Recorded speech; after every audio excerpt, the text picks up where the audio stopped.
how do we define it? Magpo-collaborate po sila.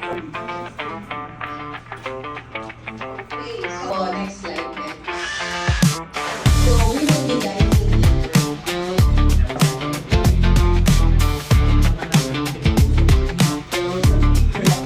lahat po ay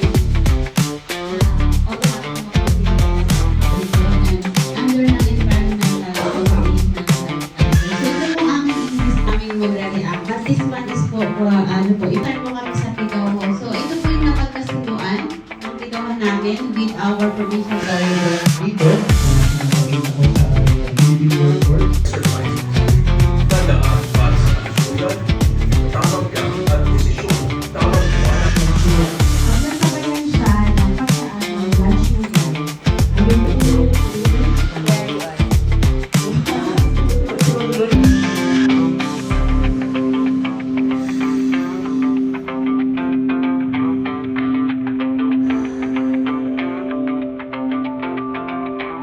As you breathe in, imagine your body being filled with compassion and love and acceptance. and the micronutrients ginagaya yung vitamins and minerals and fiber.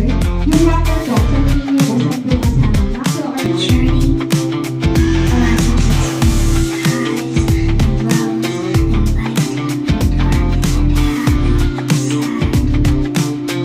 happy and sad. Letting love and acceptance be more.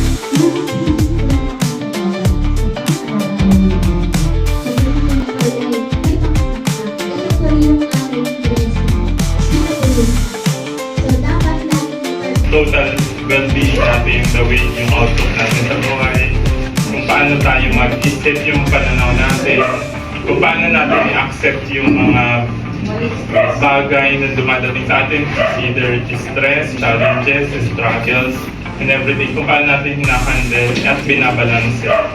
Yun po ang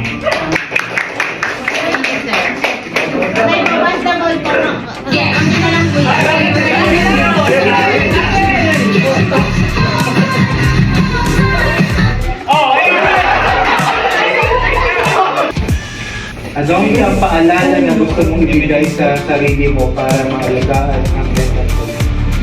Ang guwapo-guwapo.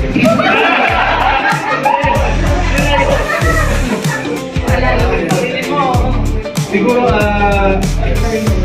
dito nga ito si Saturday, Sunday po, talagang marami pa yung workload sa side hustles. So siguro yung mga breaks, katulad ng pumunta kami Tagaytay, wala kami isipin ng weekends eh. Siguro yung break, break from, agos ka pa. May last pa.